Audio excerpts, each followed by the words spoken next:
ব্যক্তিগত খণ্ডৰ বিদ্যালয়ৰ বিপৰীতে চৰকাৰী বিদ্যালয়ত অধ্যয়ন কৰি সুনাম কঢ়িয়াই আনিবলৈ সক্ষম হয় মৰিগাঁৱৰ প্ৰিয়াক্ষী ৰয়।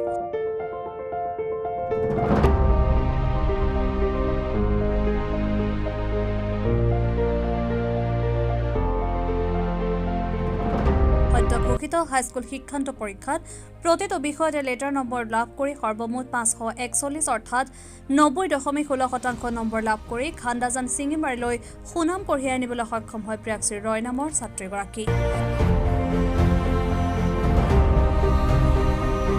আৰু ক্ৰীড়াত সমানে আগ্ৰহ প্ৰিয়াক্ষী ৰয় নামৰ ছাত্ৰীগৰাকীয়ে আন্তঃৰাষ্ট্ৰীয় অলিম্পিক কমিটিৰ অন্তৰ্গত 8ম ৰাষ্ট্ৰীয় টুইংকল মুডু চেম্পিয়নশ্বিপ 2022ত ৰূপৰ পদক লাভ কৰি জিলাখনলৈ গৌৰৱ কঢ়িয়াই আনিছে।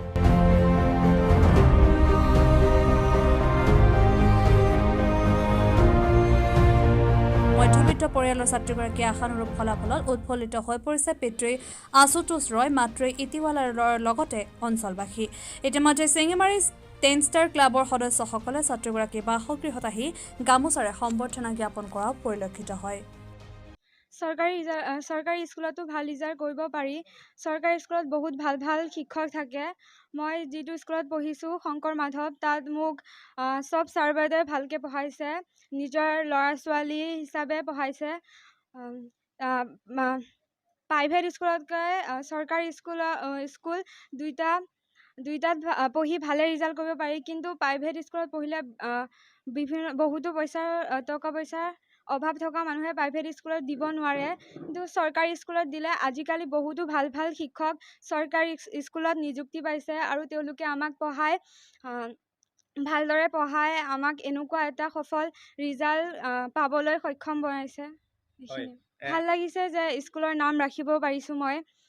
আৰু এটা কথা হৈছে কি যে প্ৰাইভেট টিউচন থাকে এনেধৰণে, তুমি তেনেধৰণৰ প্ৰাইভেট টিউচন লৈছিলা? এডভান্স, তাৰপিছত আৰু মেথছ আৰু ছায়েন্সৰ ধৈৰ্য থাকিলে চবে সফল হ'ব পাৰে। মই চেষ্টা কৰিছোঁ যিমান পাৰোঁ পঢ়িবলৈ, ভালদৰে ৰিজাল্ট কৰিবলৈ, সেইমতে হৈছে।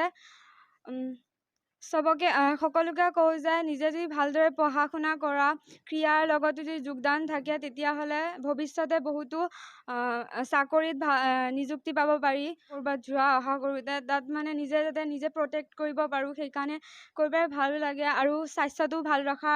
ক'ত এইটো খেলিছিলা এনে তুমি ক'ত ইয়াত পাৰ্টিচিপেট কৰিছিলা? খেলিবলৈ এটাই গৈছিলোঁ, নেশ্যনেল মহাৰাষ্ট্ৰ নাছিকত, তাত মই ছেকেণ্ড হৈছোঁ, চিলভাৰ মেডেল পাইছিলোঁ। এতিয়া যিহেতু ছায়েন্স লৈ পেলাই পঢ়িম, চৰকাৰী কলেজতে পঢ়িম বুলি ভাবিছোঁ। মৰিগাঁও কলেজত নে কিবা বেলেগ? মৰিগাঁৱতে ৰিজাল্ট দিব। তো ৰিজাল্টত মই খুব ভাল লাগিছে, ভাল হৈছে। আৰু অলপ তাৰ বেমাৰো আছিলে পৰীক্ষাৰ সময়ত, বহুত ডক্টৰ তেনেকৈ কৰিছোঁ, বেমাৰৰ পৰীক্ষা দি পেলাই চিভিলতো কৰিছোঁ, এডমিট কৰাইছোঁ, আকৌ লৈ আহিছোঁ। তেনেকৈ বাৰু ঠিকে আছে, ভাল হৈছে, ফল হৈছে। আশা কৰোঁ আৰু পিছলৈ যাতে আৰু ভাল কৰিব পাৰে, সেইটোলৈ আমি